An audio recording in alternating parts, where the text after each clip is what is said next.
the National Association of Resident Doctors has down tools, and it's going to be an indefinite one. So they say the association's National Executive Council met and resolved to embark on industrial action, which they say would continue until all their demands are met by government.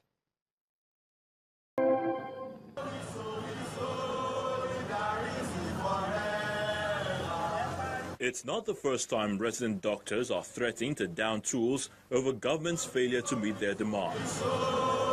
What is different now is that the threat has become a reality.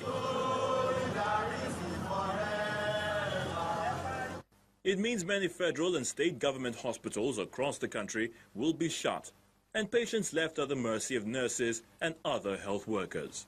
The declaration of the takeoff of the strike came as a surprise to many. That's because the union had a meeting with the Labour and Employment Minister on Friday, September the 1st, and an agreement was supposedly reached.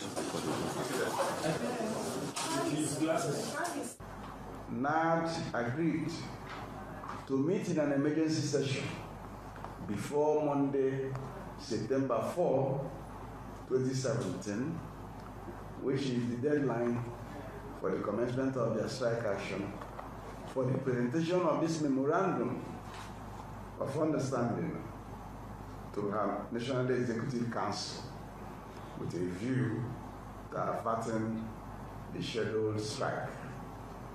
This conciliatory meeting was adjourned, and we adjourned to reconvene on Thursday, November 2, 2017, to reappraise the implementation of this collective bargaining agreement conclusion.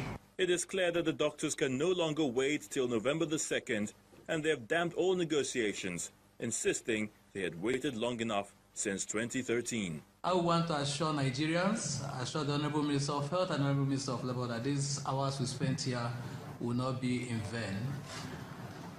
We issued a 21 days ultimatum. We've also issued a notice of strike.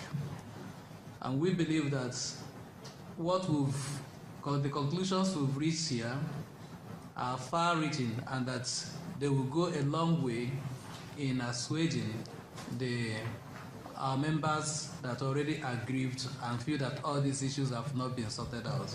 They are frowning at the failure of government to pay the shortfall of their salary in 2016 and that of January to May this year. They've also identified the failure of the government to rectify the salary shortfall from August 2017, failure to correct the stagnation of promotion of members and properly place them on their appropriate grade level, failure to enroll and capture members on the integrated personal payment information system, and failure of government to budget, deduct and remit both the employer and employees' pension contributions to their retirement savings account since 2013. Now that the hospitals are shut, the people will have to bear the consequences, since these doctors are resolute and are not willing to go into fresh talks. What this means is that government will have to review the doctors' demands as soon as possible, or plead with them again to enter into fresh negotiations. Wherever the pendulum swings, the plight of patients should always be everyone's priority.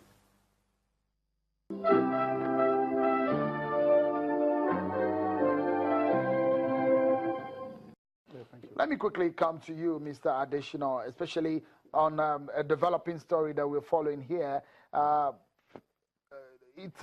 There's been some gale of strikes, downtooling by workers in the country. The first was university lecturers, and now resident doctors have followed suit. What is the president doing to stop this trend? Thank you. Well, yes, the president is the captain of the team, but then you know that the president has so many other people working with him who we can say will be the first line of defense when it comes to things like this. For the doctors is the Minister of Health first, and that will be done in conjunction with the Minister of Labor and Employment, Dr. Chris Ngige, who fortunately also is a medical doctor. And of course, for ASU, you know there's a Minister for Education, and that is also being done along with the Minister of Labor, Dr. Chris Ngige. So that is the first line of engagement. I think the president is the very last line of engagement. But knowing that the president is the captain of the team, his interest will be that there is peace and tranquility in every sector in the country. So the needful will be done.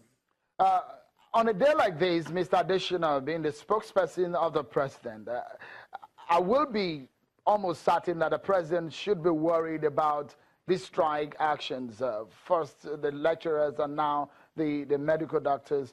Now, we're going into a working day tomorrow. What would you say to workers who are down tools and perhaps to douse the tension about the gale of strikes that we've seen in the past days? Yes, naturally, the president will be concerned because he is here to ensure that every sector of the polity, every Nigerian gets the best from the polity. So naturally, he should be concerned if there are gales of strikes all around. And he will do the best through his aides, through the ministers and those that have been appointed to be the first point of contact on those things. The best will be done.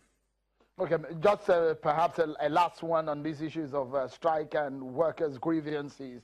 The issue of minimum wage as being a major one on the lips of many workers across the country. What can you tell us as the latest that the government is doing, especially when you look back at the promises of government during the campaign period in 2015 about the number of people that will be employed? What exactly is the APC government doing in this regard? You will recall that a committee has been empaneled to work that out, which is like a rainbow committee drawn from different parts, the public sector, the private sector, all stakeholders. A committee is already empaneled to work on that, and as soon as the committee concludes its work, I'm sure the next steps will